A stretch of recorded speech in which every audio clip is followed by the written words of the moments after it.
Hey sports fans, welcome back to another episode of Bucky's Sports Show. Tonight we're going to talk about the Braves the Pirates series, and we'll take a little look ahead at this week's home series versus the Nationals. Game 1, we had Pittsburgh beating Atlanta 3-2. If I'm being perfectly honest, I don't even want to talk about this game. Bryce Elder went 6 innings, giving up 3 runs on 5 hits, didn't walk anybody, and struck out 8. He gave up 2 home runs and an RBI double. And that is all the Pirates would need on this night.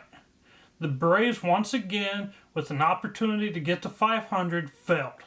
They were able to scratch 2 runs across in the 9th. H2 had an RBI on a sac fly, and Drake Baldwin had an RBI single. The Braves were 1 of 7 with runners in scoring position, leaving 8 on base. 1 of 7. Absolutely ridiculous. Game 2, Atlanta won this one 3-2. It did take 11 innings. A.J. Smith-Shawver had a third good outing in a row. He went 5 2/3 inning, giving up 1 run on 5 hits and 2 walks while striking out 7. He struck out 5 of his first 6 outs. For the Pirates, Andrew Heaney went 6 innings, giving up 2 runs on 4 hits and 2 walks while striking out 2. H2 got the scoring going in the second with an RBI double. The Pirates tried to answer in the bottom half, getting 2 singles to start, but Smith-Shawver struck out the next 3 batters to escape with no damage. In the third, Matt Olson hit his 7th home run of the season. In the bottom of the third, the Pirates got 1 back after walking twice and an RBI single. From this point on in the game, it was a pitching gem. Rafael Montero was charged with the tying run in the 8th. He gave up a single in his 2/3 of an inning. Then Snicker brought in Daysbel Hernandez, who gave up an RBI single to his first batter. He then walked the next 2 batters before getting out of a bases-loaded jam. He walked his first 2 batters on the bottom of the 9th before getting out of that jam. Really, for both teams, that was all. That was it for both teams from the 3rd inning till the 8th. And then there wasn't anything until the 11th when the Braves were able to get Matt Olson to score in a wild pitch. And this is another game where the Braves struggle with runners in scoring position. They were 1 of 11. And they left 11 on base. Thankfully, they didn't have to rely on getting a hit in the 11th to bring in the winning run. Thankfully, the Pirates just threw a wild pitch and just let them walk on in. And the Pirates themselves, they weren't much better. They were 2 of 18 with runners in scoring position. I can't believe the Braves actually won the game. Just absolutely stunning. Again, 1 of 11 with runners in scoring position. They just cannot get the hit when that person is there. Game 3. Another game I don't want to talk about. Atlanta lost this one 3-4.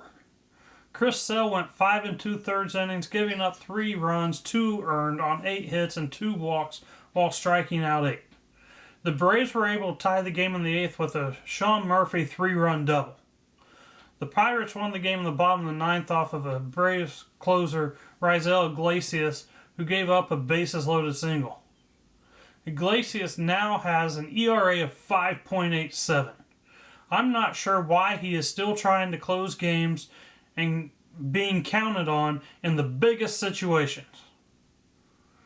This was another opportunity for the Braves to get back to 500, and another opportunity fell. Braves were once again rotten with runners in scoring position, going 1 for 3 and leaving 6 on base. Today, they couldn't even get runners into scoring position. They had 1 at-bat with 2 outs in the 4th and 2 at-bats in the 8th. The double and the following batter. At least in the first 2 games, they got runners into scoring position. This was just an awful performance. And my series takeaways, I'm trying really hard right now to be positive about this team. At this point, I was more positive after an 0-7 start than I am right now. They had an opportunity coming into this weekend to get above 500.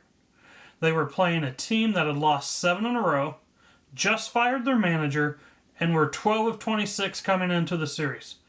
At this point, the Braves need to get their head out of their asses and start playing good baseball. If they can't score against this pitching staff, it's going to be a long season. They have another golden opportunity this week with a 4-game series at home against Washington. If they can't win that series, then it will be time for Alex Anthopoulos to figure out the issues and start making moves. The Braves are trying to weigh their options on what to do when they activate Spencer Strider. And I have a thought for him. Maybe send down the closer with an ERA close to 6. No one wants a closer that has an ERA close to 6 and a 2-3 record. Not only that, the Braves have 7 saves and 14 opportunities as a team. So if we're going to make a move, and I think we need to, we obviously need to find an anchor at the back end of the bullpen to end a game that is reliable. Because right now the Braves have played 6 straight one-run games, 8 of their last 10 games, and they're 4-4 in those games. 3 of those were extra inning games. Now they are 5-0 in extra innings on the season, with 3 of those coming last week. Maybe, just maybe, if they started hitting the ball with runners in scoring position, they wouldn't have to play close games. So if we're going to add something, let's add a closer and a reliable bat. Because that's what we're missing right now. Let's discuss this upcoming Washington series. Braves are coming in at 19-21 and 3rd in the NL East. The Washington Nationals are coming in at 17-24 and 4th in the NL East. Game 1, that's Monday night, 7:15. Braves are going with Grant Holmes. He's coming in at 2-3 with a 4.58 ERA. Nationals are going with Jake Irvin. He's 2-1 with a 3.94 ERA. I would give the Nationals a slight edge in that one. We'll see. Game 2, Tuesday, 7:15. Braves are going with Spencer Schwellenbach. He's 1-3 on the year with a 3.61 ERA. Nationals are going with Michael Soroka, 0-2 with a 7.20 ERA. I will discuss Michael Soroka more in the recap. I'm really glad to see that he is back and healthy and pitching again. He had a disastrous ending with his Braves career. Like I said, I will discuss that in the recap a little more.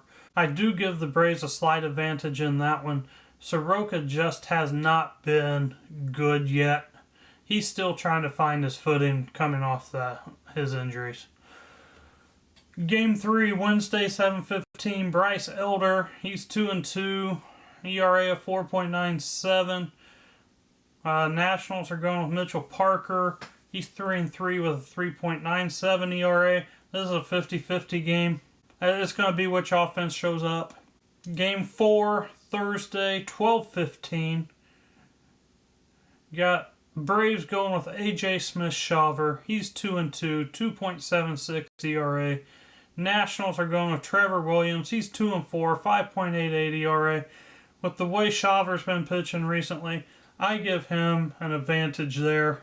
Just a little series preview. Like I said earlier, this is another golden opportunity for the Braves. The Nationals have lost 5 in a row coming in.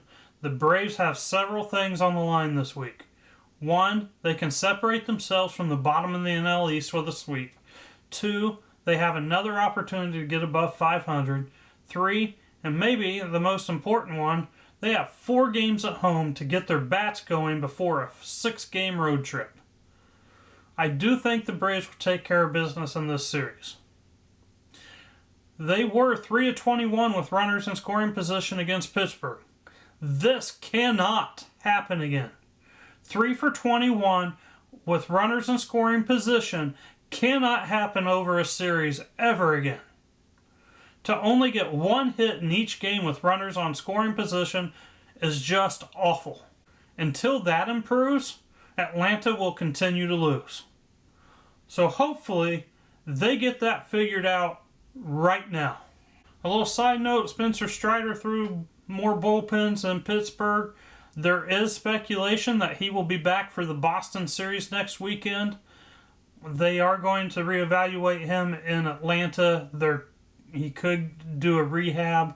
Nothing has been confirmed as of this recording, but what I was reading was a possible Friday night start in Boston.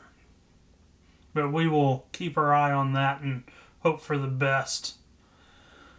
Now that'll wrap up this episode. I will be back on Thursday with the recap of this series and a preview of next weekend's Red Sox series. Make sure you like, subscribe, follow, comment, have anything you want me to discuss, email me at buckysportsshow@gmail.com. Again, that's buckysportsshow@gmail.com. As always, enjoy the game and go Braves!